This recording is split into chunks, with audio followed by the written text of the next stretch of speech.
Hello and welcome to an album a day, going through my vinyl collection, an album a day or so. Today, this is the last vinyl that I have for this band. If I get any more, it's probably going to go back in collecting maybe picture discs and things like that that I used to have when I was a kid. But we're talking about a 1991 album. This is a 2021 remastered 180 gram vinyl release from Metallica, the Black Album. Here's the thing.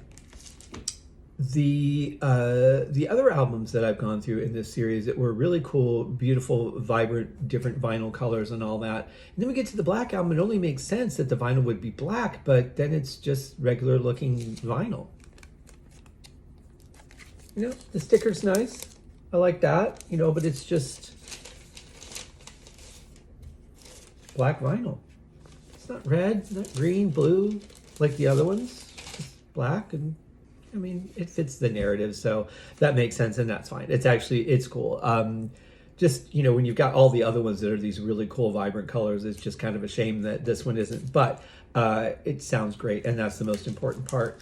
It is, of course, a double vinyl because of the amount of music that's on here, and then you hold it up to the light, and you're like, wait a minute, it's not really just black vinyl at all. Don't know if you'll be able to see it through here. Well, you kind of can, yeah. It's actually marbled, which is really nice. I don't think the other one was, though. Let me double check that, because I don't think it was. Maybe. Let's see. Kinda. But this one's so dark you can't really see through it very well. Not as well as the other one. But, here's the thing. I've seen how they press these, and it's such an amazing process. But, every one of them is really individual. It's not a solid, consistent mixture. So it just comes out kind of how it comes out. But, yeah, it's actually nice. So I was just teasing the whole black vinyl thing. But, yeah, it is cool. They're really dark and kind of hard to see through. But the fact is that you can see through them. It's there. So here's the back. Not much to be said, not really much to be said for the front either. Don't know how well you can see it, but there is a little, there you go, snake logo there on the back. We have a bigger copy of the snake that you can see it if you happen to hold it in the light just right. Even the Metallica logo is so hard to see. Really kind of pointless actually to make the album just that solid black. With the white album, if you wanted to put anything on there, you could have, and it would have been easily seen. But with the black album, it's like, what the hell, Did get just generic sleeves here, but we do get this wonderful card here that has the lyrics, which is nice. Some weird pictures of them, more haunted looking. I think they look like maybe pictures from the old West days. But we get what we get. This one did not, now I did get this one new, but it did not come with a download card, which is weird because all of the other ones did. The only other one that I had that didn't was Ride the Lightning, but I got that used, so I wouldn't expect that to come with a download card. But yeah, it's kind of weird that that was the case. Maybe they just realized it wasn't cost effective. I don't know. Maybe I don't want to speculate because it could be anything. Could have just been a mistake in my copy, or maybe a run of them didn't have them, or they just forgot, whoever pressed it. But this is along the same series, the special editions issued by Walmart, and standard, good job with it. Solid cover, nice insert, solid 180 gram vinyls, really cool. So the track list is interesting because we open with Enter Sandman on disc 1 side A, then we go to Sad But True. Enter Sandman, I mean, obviously a killer track. You could open a concert with that. You could do anything, you could walk out as your WWE entrance to that. I mean, it's a really cool song. Sad But True really feels kind of like it belongs on And Justice for All. It's a little more straightforward and dry. Still a good song. Holier Than Thou, really energetic. Great vocal on that by James Hetfield. Unforgiven, I don't even need to tell you what a great song that is. And Elton John thinks so too. Then we get to Wherever I May Roam. This is actually one of my favorites. The energy on this is fantastic. I actually like the sound on this album too, and the kick snare attack on this is probably some of the best on the album. Then we get to Don't Tread on Me, which again feels like it kind of could have belonged on And Justice for All, especially theme-wise, you know. Then we go to, I should say, The Unforgiven started side 2 on disc 1. Now we get to disc 2, side 1. We start with Through the Never, another kick-ass track. Nothing Else Matters. Wait, maybe that was I think Nothing Else Matters was the one that Elton John liked. I don't know how he feels about The Unforgiven. And then Of Wolf and Man. So that kind of, you know, as close as you get to a ballad on a metal album, is kind of sandwiched between two very powerful songs. Then we go to side 2 of disc 2, and we start with The God That Failed, which I think is a great song. My Friend in Misery.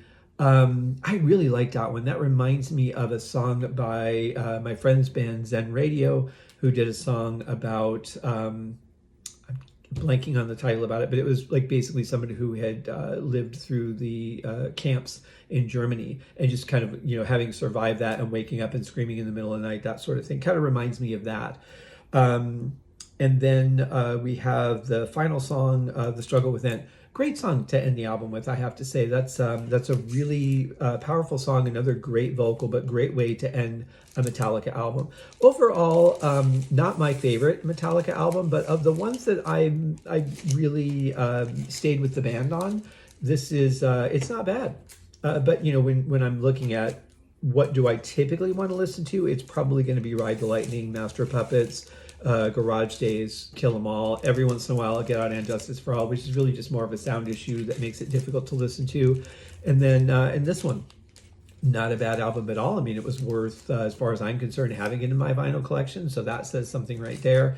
And then after that, they kind of lost me a little bit. I don't know if it was just my going, you know, I'm kind of tired of this music and wanting to move on to other things, or if it was just that because I don't even know which album came after this. If it was Load or something else, I couldn't even tell you. That's how little I followed their career after that.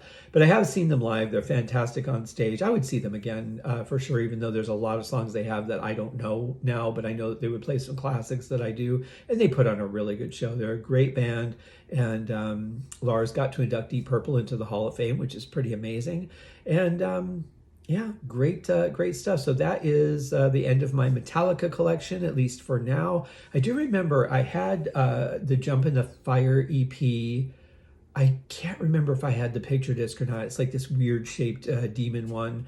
And then there's the Creeping Death one. I did have that picture disc, really like that one. And I know at least Ride the Lightning, Kill 'Em All, and Master of Puppets. I had all three of those on picture disc as well.